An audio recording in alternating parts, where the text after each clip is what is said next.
I don't date guys with kids means I don't date guys with kids. Don't miss out on the fun.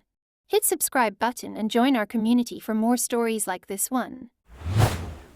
Just got home from a nearby restaurant/bar that is one of my faves. But after tonight I'm debating taking a break from it for a bit. Why? Well, shortly after I sit at the bar and order a drink, this guy starts talking to me. Turns out he's a sous chef there. We chat for a bit and he says he's interested in me and asks if I'm single. I say cool, I'm single, let's chat some more. Eventually I ask him what he does when he's not at work, and he mentions his 1-year-old daughter, who he has 2 days a week. I tell him, thanks, but I don't date guys with kids. He proceeds to spend an agonizing 15 or 20 minutes trying to convince me that I should date him anyway.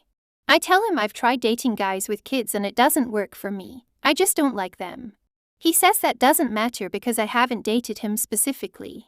He says he only has his kid 2 days a week and I don't have to interact with her. I say, that's 2 days too many, and that dating-wise I'm looking to find my person and settle down. That means living together, so where are he and his kid going to live for 2 days a week for the next 17 years? He said I needed to take a step back or some nonsense. No matter what reason I gave, he had some stupid reply that really came down to how he's different and special and I should give him a chance because he wants me to. He wouldn't quit. Eventually, I got my check and left, but I gave him my number because I didn't want the confrontation of telling him to leave me alone, especially since I have no reason to think he'd have let it go, and I also don't want to make enemies at one of my favorite hangouts, if I can help it. Don't shit where you eat, right?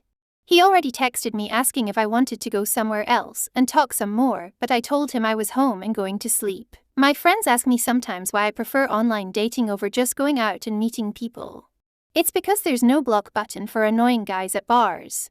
I just needed to rant about this before I could actually settle down and go to sleep. Thanks for reading. Edit since people are commenting that I shouldn't have given him my number because that's leading him on after I said I wasn't interested in dating for the 5th or 6th time. He said something about just talking or being friends, since he barely has time to date anyway, so I caved and gave it to him, but I said something to the effect of I'll give you my number, but I'm not dating you. I'm bad at confrontation and I just wanted him to get off my case, because I was exhausted of talking in circles and having him dismiss everything I said. If I declined to give him my number, I'm sure I would have been there an extra 20 or 30 minutes listening to the same shit, because the jerk did not take no for an answer multiple times in a row. I'm bad at dealing with this crap in person, but I'm real good at being blunt via text, and then blocking his number if I have to. If he ends up feeling like I led him on, he should probably take that as a valuable lesson in believing people the first time they say no, rather than trying to wear them down. I'll be sure to mention that before I block him. Comments. Ugh. Welcome to my world. I made the mistake of trying online dating. When filling out my profile, I checked the boxes that said, don't have kids, don't want kids, and do not want to date men with kids. I also stated such within my profile text. Guess who the majority of my matches were? Yup, men with kids, and they would message me too. I would reply, thanks for the message, but I am not interested in dating men with kids. And then I would receive all manner of salty responses, informing me of how wrong I am. A few others would do what this guy in Europe did. Give me a laundry list of reasons why he is so special and that I should make an exception for him. I know others have commented about you having given him your number. I want to elaborate on that when he mentioned being okay with just being friends. That was a lie. What he did there was use a strategy to get his foot in the door. Any platonic conversations you have with him in the future are going to be attempts on his part to wear you down even further. This guy has already demonstrated that he does not respect your boundaries. This is not someone who can be trusted as a friend. I totally understand why you gave him the number anyway.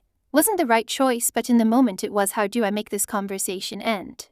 You're gonna have a harder time shaking him off now though, since he probably thinks he succeeded in changing your mind. Also, I don't understand why parents with shared custody treat that as a selling point. I'm only a dad part-time. Okay, so are you saying you don't place your kids first even when they are not physically present? That you don't want a partner that will like your child and want to support? So few people can take rejection with grace. Why make a discussion about it? Do they really think it'll make us date them? Desperation isn't a good look on anyone. Apparently they do think their flawless logic will change our minds. I'm accustomed to guys on dating apps telling me I'm missing out, or that I'm selfish, or that they only have their kids 2 days a week so it shouldn't be a big deal. This one threw me for a loop because he said I'd never need to meet his kid. Ever. I jokingly asked if we ended up living together and he still had her 2 days a week, was he just going to find somewhere else to live 2 days a week for the next 17 years? He said yeah. WTF. I'm really sorry that happened to you. Super annoying. I agree with other commenters, though. Don't ever give your number to someone you aren't interested in for any reason, especially a man, sorry to say. This dude is a creep. In so many ways. Sorry you met him. In a situation like this, I would probably ask more and more about him because people like to talk about themselves and make him feel guilty about having his daughter only 2 days a week / not being with his baby mama anymore / why is he trying to date when he has to be present for his child? / how come his perfect self is single? I know. Update, my friend just replied to me. Last night was creepy dude's last shift at that restaurant. He's moving to a different one farther away that I've only been to a few times, so it looks like I won't have to deal with him anyway. Subscribe and hit the bell button for the best Reddit stories available.